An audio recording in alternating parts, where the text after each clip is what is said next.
This is the key scene in Act 5 of Macbeth. It's the moment when the protagonist Macbeth finds out that his wife is dead, and then moments later discovers that Birnam Wood is coming to Dunsinane, and that fate is going to catch up with him after all. It's the moment when he looks deep into his soul and sees that there's no purpose, there's no meaning left there. And it's the moment when he realises that those witches had tricked him all along. This is Act 5, Scene 5 of Macbeth.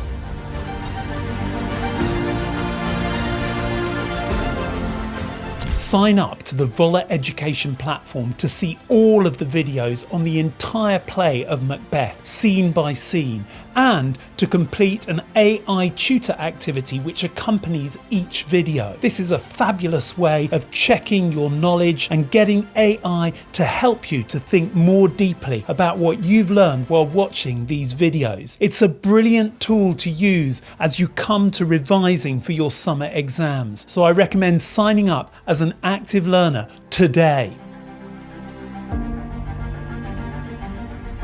One of the key elements of the tragic hero's narrative arc, according to Aristotle in his Ars Poetica, is that the tragic hero should undergo a moment of Anagnorisis towards the end of the dramatic work. Now, Anagnorisis is the moment at which the character, the tragic hero, understands fully the situation that they're in and sees clearly what has happened in a way that they didn't get before. This is, Aristotle claims, what marks out one of the superior tragedies from just your average tragedy. It's got to have that moment where the tragic hero thinks, "Oh no, this is the truth." And that's got to happen too late in the play for the tragic hero to be able to do anything about it. Why have great tragedies got to have this moment in which the tragic hero realises what's wrong? Well, that's all to do with another concept of Aristotle's called catharsis. Now, catharsis is something that the audience feels when they're watching a work of drama, and we can use it to describe when we go to the cinema and watch a movie these days. Catharsis is the feeling we get of great suffering and pity when we watch something terrible happening to the hero on the stage. And this cathartic feeling we get actually enables us to purify ourselves of suffering and to move on with our lives. So the moment of Anagnorisis for the hero triggers this feeling of catharsis within us. We see them realising the true nature of their situation. We see that tragic hero suffer, and we too feel their pain. And by feeling their pain in this safe space, which is the theatre or the movie cinema or the screen, we're able to process these incredibly powerful and difficult emotions that the hero is suffering, and we're able to purge ourselves and purify ourselves of those emotions so that we can move on with our lives and learn and grow. The idea is that by suffering with that character, we feel a sense of empathy for them, and we also feel, gosh, I don't want to turn out like they did. I better do the right things in my life to make sure that that doesn't happen to me. And certainly in Shakespeare's dramas, if not in all the Greek tragedies, the idea here is that by feeling this catharsis within us, we're able to tell ourselves, let me not commit the crimes and the errors that those characters have, so that I never have to suffer in the way they have. Now, Act 5, Scene 5 is crucial to the entire play for that very reason. It's the moment when Macbeth has his dual realisation. First, the realisation of the purposelessness and the futility of his life, and then the realisation that he's been lied to by the witches. And as a result of that moment, or those moments of Anagnorisis, we can suffer with him, and we can purge ourselves, and we can move on. So that's why it's worth thinking about Aristotle's key terms, Anagnorisis and catharsis, at this moment in the play. At the start of the scene, Macbeth is getting ready for battle and once again sounding confident that he can defeat the combined forces of the English and Scottish troops. But then he hears a scream and his mood suddenly takes a more pensive tone. It obviously chills him because he says, I have almost forgot the taste of fears. The time has been my senses would have cooled to hear a night shriek, and my fell of hair would, at a dismal treatise, rouse and stir as life were in it. I have supped full with horrors. Direness, familiar to my slaughterous thoughts, cannot once start me. This speech reminds us how far Macbeth has come from the life of a noble and great warrior to a miserable and empty tyrant. He describes how his senses have become dulled. He talks about how he's almost forgotten the taste of fear, as if fear was a sensory experience. He talks about how in the past, if he had heard another sensory experience, a shriek in the night, then his hair would have stood on end, as if life were in it. In this speech, there's an association with sensory experience and life or being alive. But here he is recognising that he doesn't feel that at all. He's forgotten the taste, the sounds, the sense of life. He's become deadened, dull. Why? Because he's been satiated with the horrors of slaughter. He's been committing murders for so long that it's kind of deadened his senses completely. He can't be moved anymore. And it's a reminder to the audience that brutality deadens the soul. A moment later, in comes Satan, and the horrifying truth of that scream is revealed. The Queen, my lord, is dead.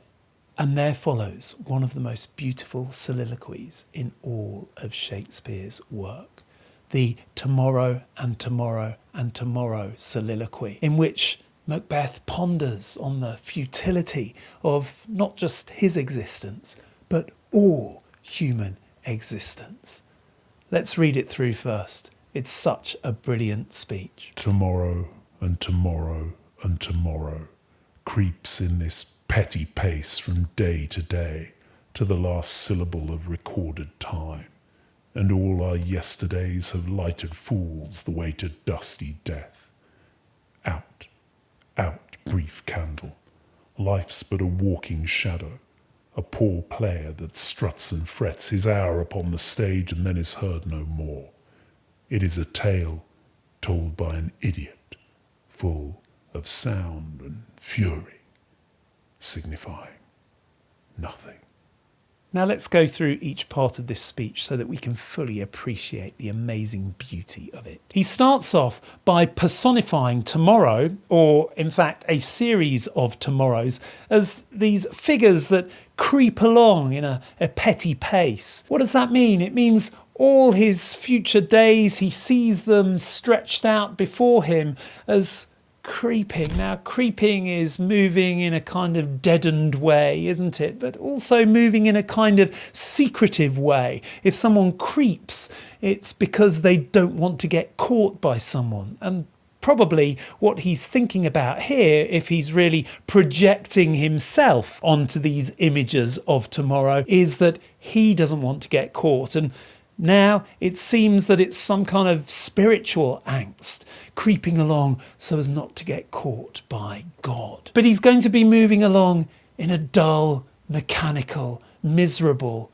meaningless way. He's going to walk in a petty pace. Petty means trivial, unimportant, meaningless.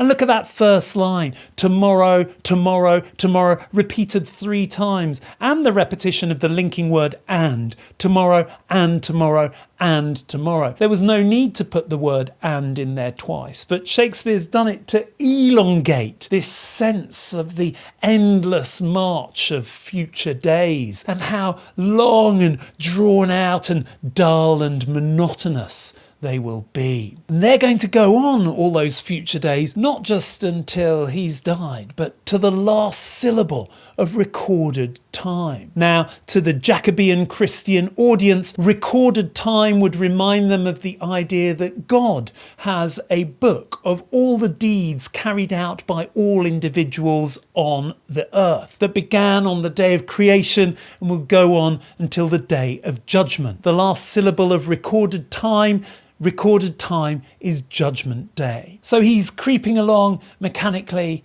lifelessly, waiting for Judgment Day. But he's not waiting with any sense of excitement. There's this feeling that there's going to be no repentance in the interim, that he's not going to be able to return to God. And this is going to stretch out not just to the last word of God, but to the last syllable, with that word syllable just showing how to the very end this sense of unrepentant misery will continue. So it's a desperate moment. To a Christian Jacobean audience, they would see very clearly that this is a man who feels disconnected from God, waiting, hiding from the judgment day that is coming. Of course, to a more modern and less religious audience, this whole speech doesn't make us think so much about waiting for Judgment Day, but about the futility and pointlessness of all life, which is why it continues to be a fabulous speech, even though many of us don't believe in Judgment Day in the way that Jacobean audiences did. Miserable with the prospect of a future dragging on forever,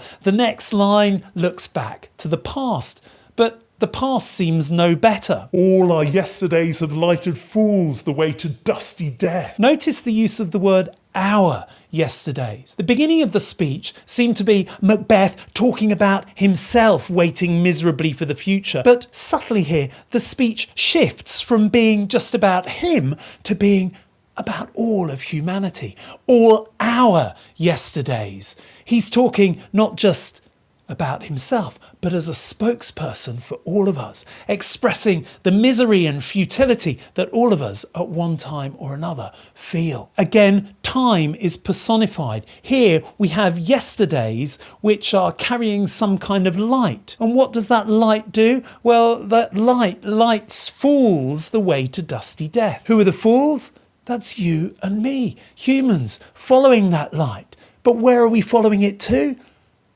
The only destination is dusty death. Look at that heavy thudding alliteration of the D's there, dusty death. And of course, this reminds us that we have come from ashes, and to ashes we will return. Ashes to ashes, dust to dust. Again, it's setting up this strong Christian framework for the Jacobean audience. But there's nothing of the joy of Christianity here, or the promise of eternal life after death. There's only the dust, the dissolution of the human being into nothingness.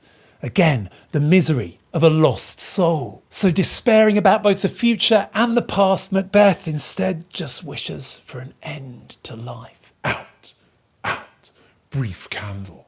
Here, the candle is a symbol of life itself. Life is short, like a candle's flame, and a candle's time is very short. And he wishes it to end. He even instructs with some hollow sounding imperatives. Out, out. He can't seem to actually do anything about his life other than to wish it to be over, which links to this death wish that he's been feeling for many scenes now. And then he moves on to a whole series of metaphors for describing life in different ways. First, it's this brief candle, which also suggests how fragile life is. And then he goes on to talk about life being a walking shadow. A shadow, something with no substance and therefore no meaning. And in his next metaphor, he describes it as a poor player, which means a bad actor, because players was the word for actors in those times. A poor player that struts and frets his hour upon the stage and then is heard no more. Again, life, human life, is like an act performed by a bad actor. And what is this act? Well, it's the act of strutting around all confidently and then fretting nervously for your hour upon the stage, which symbolises the human lifespan. And here again, an hour suggests that it's a very short lifespan. And then it's heard no more. And it's as if he's suggesting all this noise and this confidence and these positive emotions we feel, and then all these fretting negative emotions we feel as we build ourselves up in some kind of self-created dramatic performance, are actually meaningless, because then we're heard no more. And what's more, we are poor players. We're rubbish actors. We create this great drama about our lives, but it's actually a really poor show. It's fake. It's hollow. It's empty, superficial in some way. There's a real misery about human existence here. In the final image of the speech, again, he uses similar language to describe human idiocy and futility when he says, "Life is a tale told by an idiot, full of sound and fury," signifying nothing. Again, life is a tale. A tale is a narrative which we suspect for maybe not being true. So there's a sort of falsity about the narratives we create about our lives. It's a tale told by an idiot. That's you and me. We're idiots because we're creating this tale without realising the ultimately purposeless nature of it. It's full of sound and fury. Again, we're very loud, we're very angry, we're very emotional, we're very passionate, but it means nothing. Look at that half line signifying nothing. The entire concept of life is cut off as the line is cut, symbolising this halfness, this meaninglessness of it all. Now, how should we interpret this amazing, this beautiful, this brilliant speech? Well, my students very often say to me, "Sir, this is an expression, nihilism, isn't it?" Now, nihilism is, of course, the idea that there is no ultimate meaning to life. There's no purpose. But nihilism is a modern concept. It's been around for a few hundred years. It's certainly gained in popularity after the Second World War in the writings of the absurdists and writers like Jean-Paul Sartre. But in Shakespeare's time, there was no such thing as nihilism, life being without purpose. In fact, to a Jacobean audience, this speech would really signify that here is a man who has lost touch with God. They would expect somebody speaking in terms of life being meaningless to be someone who is no longer in the grace of God. These are the kinds of thoughts and feelings that would accompany melancholy and spiritual despair. So, it's a brilliant speech for Jacobeans because they see someone who's disconnected from God, but it's a brilliant speech for us in the modern world because Shakespeare has put his finger on what it means to really feel that life has no purpose. What a moment of brilliant poetic genius. The references to Judgment Day, the references to returning to dust, make it very clear that he was thinking about someone in a moment of spiritual despair, and that's incredibly clear to that Jacobean audience. So do be careful when you're interpreting this speech in your modern way, thinking, he understands me, there's no meaning to life. Well, it's slightly different the way you interpret it to the way it would have been interpreted by a Jacobean audience believing in Judgment Day and in God back in those times. Nonetheless, it's a brilliant speech. And it's a part of Macbeth's Anagnorisis. He's suffering terribly. He's realised that everything he's done, all his power, all his plotting, all his killing, has come to this. His wife's killed himself, and life means nothing. It's purposeless. He suffers, we suffer with him. And as we suffer with him, we feel pity for him. And as we feel pity for him, we are flooded with this sense of empathy, and perhaps we cry and we think, I don't want that to happen to me. And that's our moment of catharsis. So it's Macbeth's Anagnorisis, and it's our catharsis. Of course, the other thing that makes us sympathise with Macbeth at this moment, apart from the fact that he's had this realisation about the truth of his situation, is the fact that he's just such a poet. I mean, listen to the language there, those images, those personifications, those metaphors. Everything he says just rings true. And as I read this speech, I can't help but think, you, Macbeth, have got the most poetic soul, the most profound insights into the nature of humanity of any character in that entire play. And I don't care that you've committed heinous crimes, because you're a great poet. in my mind. And so I love Macbeth. And I feel for him so deeply because in many ways I want to have that kind of poetic soul. I want to be able to express and understand life and existence with the depth and profundity that he does. And so Shakespeare has created this incredibly complex character. Yes, of course he suffers because he deserves to suffer. But at the same time he suffers with such a majesty of expression that we're blown away by the brilliance and beauty of his poetic verse. The second part of Macbeth's Anagnorisis comes when the messenger comes to tell him that Birnam Wood has moved towards Dunsinane. And he realises, as we've been suspecting for some time, that those witches were tricking him with their words. And in fact, he verbalises that when he says, I begin to doubt the equivocation of the fiend that lies like truth. Fear not till Birnam Wood do come to Dunsinane, and now a wood comes toward Dunsinane. He hadn't realised until now that these witches, these apparitions, had been equivocating with him. Now remember that equivocation is this idea of using words to confuse somebody deliberately. And that is exactly what happened with the apparitions. They used their language to cleverly trick him. He thought, oh, the forest will never come to my castle. And yet here it is, appearing at his castle. And he refers at that moment to the witches as fiends, agents of the devil. And he's realised that he's been tricked, he's been duped, and that he's sinned as a consequence of this trickery. Again, this is a part of his Anagnorisis. And for the Jacobean audience, he would be realising in this Christian framework that he has turned against God. Whereas to a modern audience, we have realised that he has fallen prey to somebody who's very manipulative. Again, he suffers, we suffer.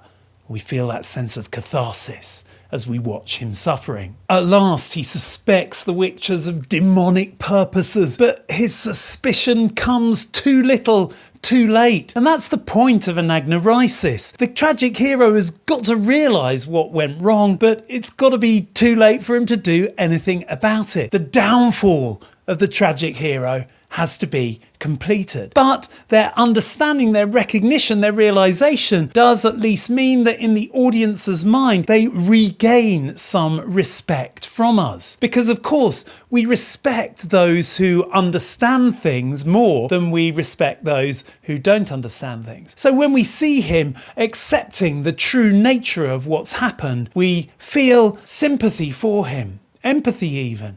And that's all part of us feeling our sense of catharsis. Perhaps we also feel more respect for him as well at the end of the scene when, instead of just giving up and laying down to die, he decides to go out fighting. He says, Arm, arm, and out. It's a desperate call to arms, and it's also mixed in with his death wish, because a few moments later he also exclaims, I begin to be aweary of the sun and wish the estate of the world were now undone. Ring the alarm bell, blow wind, come rack, at least we'll die with harness on our back. He's weary of the sun. He wants not only his life, but the entire universe to come to an end. But he wants to go out fighting. That rack and back is a rhyming couplet which ends the scene with a sense of purpose and a sense of dignity. Perhaps he wishes to return to his former glory of when he was a great soldier on the battlefield protecting and defending Scotland. And perhaps that makes you feel some sympathy and some respect for his nobility, or the dregs of it too. So what's this scene all about then? Well, it's one of the key scenes of the play, as I've said before. It's the moment of Macbeth's Anagnorisis, the realisation that his life has reached a futile conclusion and that he has been duped by agents of the devil. He is a lost soul. And as Aristotle said, that Anagnorisis is what makes the drama a superior tragedy. Because of that moment of Anagnorisis, we in the audience are able to feel a great sense of pity. We suffer with the tragic hero and we are purified as a result of seeing his suffering. That's our catharsis. We can go out into the world after this, and we can move on with our lives. And in Shakespearean drama as well, we can think, I mustn't commit those kinds of crimes. I mustn't kill people. Otherwise, I'll end up like that. But more than that, this scene deserves all the time you can give it because of that incredible speech. I've learnt it years ago. I get my students to learn it. It's one of those speeches you can say to yourself time and time again when the pointlessness of life gets to you. You can just turn to that speech and think about how amazingly Shakespeare expressed it all for us. So why don't you learn it so you can say it to yourself and find some comfort the next time you're having a moment of existential or Christian spiritual despair.